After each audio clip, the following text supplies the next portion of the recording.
Vous préparez l'examen de l'épreuve U41 du BTS bâtiment. Cette vidéo est faite pour vous.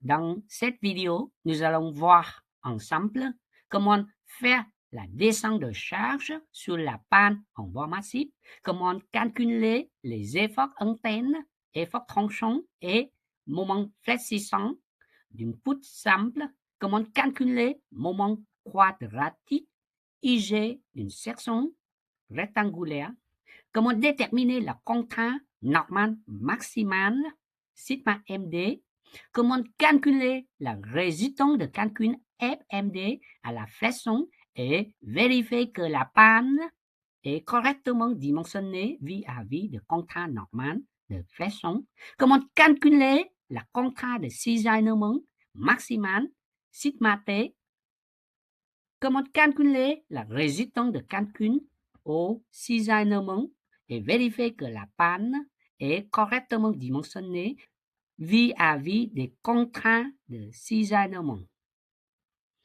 Regardez la vidéo jusqu'au bout. À la fin, vous saurez éviter l'erreur courante et maximiser votre note à l'examen.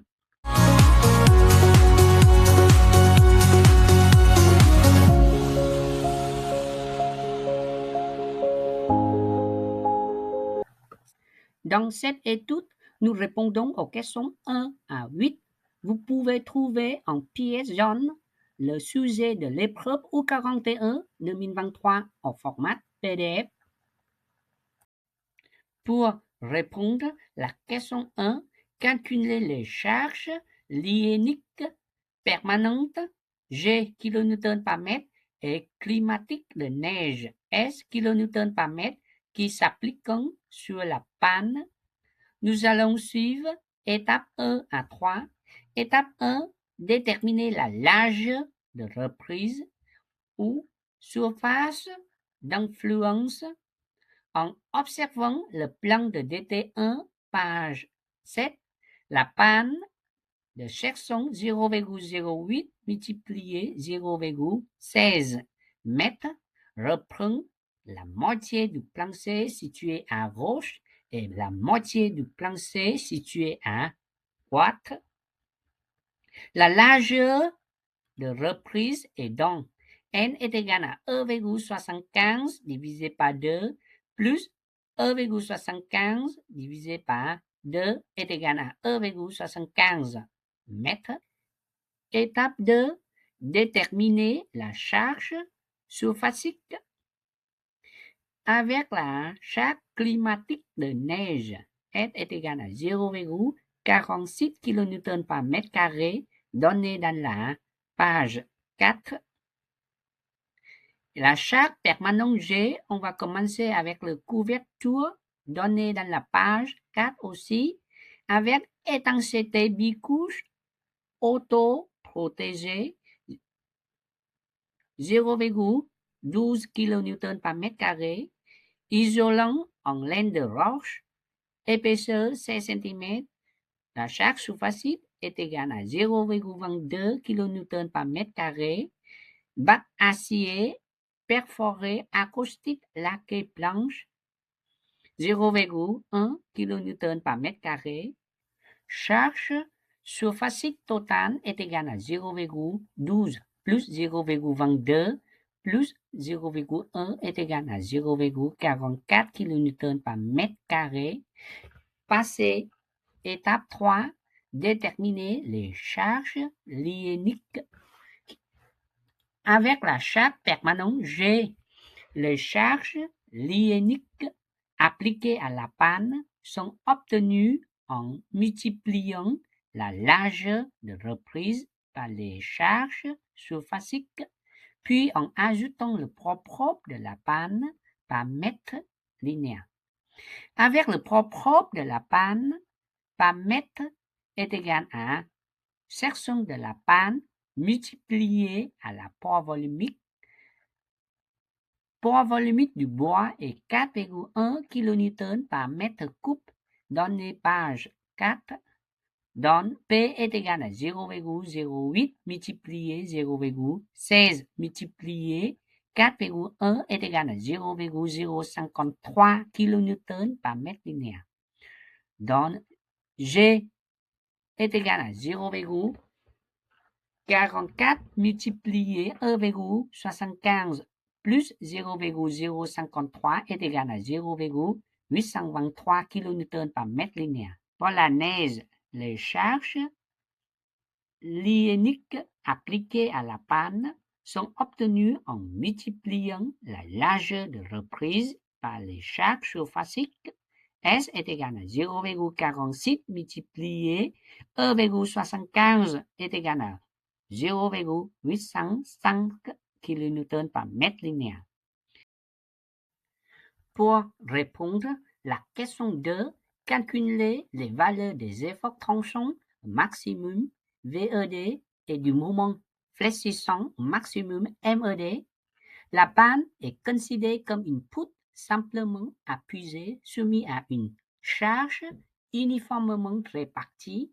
Nous allons appliquer la formule VED est égal à Pn divisé par 2 et MED est égal à Pn carré divisé par 8. Avec P est égal à 2,32 kN par mètre et N est égal à 2,69 mètres. Remplaçons dans la formule, on obtient VED est égal à 2,32 multiplié 2,69 divisé par 2 est égal à 3,12 kN. C'est l'effort tranchant maximum et MED est égal à 2,32 multiplié 2,69 carré divisé par 8 est égal à 2,1 kN par mètre. C'est le moment fléchissant maximum. Attention, ces formules ne sont pas fournies dans le sujet des examens et doivent être connues par cœur. Pour la suite de l'étude, on retient VED est égal à 3,12 kN et MED est égal à 2,10 kN par mètre. Pour répondre à la question 3, calculer le moment quadratique IZG de la section rectangulaire de la panne. Le moment quadratique d'une section rectangulaire est donné par la formule à connaître. IGZ est égal à B puissance 3 divisé par 12, avec B est égal à 0,08 et H est égal à 0,16 mètres. Nous trouvons IZZ est égal à 2,73 multiplié 10 puissance moins 5 mètres puissance 4. Pour répondre à la question 4, calculer la contrainte normale maximale sigma MD.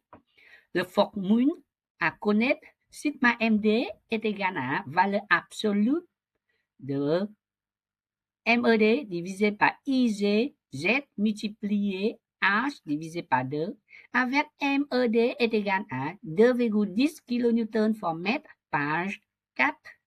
IGZ est égal à 2,73 multiplié 10 puissance moins 5 mètres puissance 4 et H est égal à 0,16. On obtient sigma MD est égal à 2,1 divisé par 2,73 multiplié 10 puissance moins 5 multiplié 0,16 divisé par 2 est égal à 6151,59 kN par mètre carré, soit est égal à 6,152 MPa. Pour répondre à la question 5, calculer la résistance de calcul à la façon FMD et vérifier que la panne est correctement dimensionnée vis-à-vis des contraintes normales des flexions. Nous allons appliquer la formule dans le document DT5, page 11. Résistance de calcul à la façon du bois FMD est égal à KH multiplié Kmod multiplié FMK divisé par gamma M, avec donné dans le page 4, la résistance caractéristique à la flexion du bois FMK est égal à 22 mégapascal. Coefficient partiel de propriété du matériau gamma M est égal à 1,3 pour le bois massif. Coefficient K-mode est égal à 0,9. Coefficient modificatif tenant compte de la hauteur de la poutre KH est égal à 1. Remplacé dans la formule, nous trouvons FMD est égal à 1 multiplié 0,9 multiplié 22 divisé par 1,3 est égal à 15,231 mégapascal. Unité ici, c'est mégapascal parce que K, il n'a pas unité. Et FMK, c'est la mégapascal. Et du coup, à la fin, c'est la mégapascal. On va vérifier la condition donnée dans le document DT100, page 11. On va calculer sigma MD divisé par FMD est égal à 6,152 divisé par 15,231 est égal à 0,404. Il est inférieur à 1. Du coup, nous avons deux réponses possibles. Premier, la panne est correctement dimensionnée vis-à-vis des contraintes normales de flexion, ou la panne est surdimensionnée, ça veut dire que 40% d'utilisation seulement. Pour répondre à la question 6, calculer la contrainte de cisaillement taux D, nous allons appliquer la formule dans le document DT5, page 11. Contrainte maximale de calcul de cisaillement taux D est égal à 3 fois VED divisé par 2 multiplié BH. Avec VED est égal à 3,12 kN donné dans la page 4.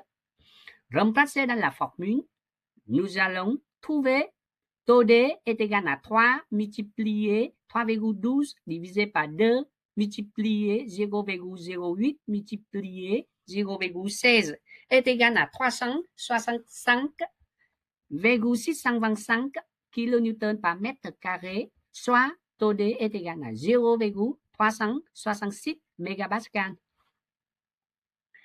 Pour répondre à la question 7, calculer la résistance de calcul au cisaillement FYD et vérifier que la panne est correctement dimensionnée vis-à-vis des contraintes normales de cisaillement. Nous allons appliquer la formule de document DT5, page 11. La résistance de calcul au cisaillement du bois FVD est égal à K-mode multiplié FVK divisé par gamma M avec la résistance caractéristique vis-à-vis du cisaillement FVK est égal à 3,8 mégapascal. Coefficient alpha M est égal à 1,3. Coefficient K-mode est égal à 0,9 donné dans la page 4. Remplaçons dans la formule, nous trouvons FVD est égal à 0,9 multiplié 3,8 divisé par 1,3 est égal à 2,63 mégapascal. On vérifie la condition donnée dans le document DT100, page 11 aussi. Taux D divisé par FVD est égal à 0,366 divisé par 2,63 est égal à 0,139. Il est inférieur à 1. Du coup, nous avons deux réponses possibles. La panne est correctement dimensionnée vis-à-vis des contraintes de cisaillement. Le deuxième, la panne est surdimensionnée, environ 14% d'utilisation. Pour répondre à la question 8, indiquez que vérification supplémentaire sera nécessaire pour valider l'assertion de la panne. La vérification d'une poutre comprend le critère de résistance et de déformation. Ici, seulement la résistance a été vérifiée. Afin de valider la panne, une vérification de sa déformation sur la combinaison de accent à ENS et donne nécessaire. Si cette vidéo vous a plu, n'oubliez pas de vous abonner, ça ne coûte rien, promis. Activez la cloche, oui, c'est fait, ding, pour ne rien rater et dites-moi en commentaire que vous aimez voir dans la prochaine vidéo. Je suis prêt à résoudre tous vos problèmes, bien sûr.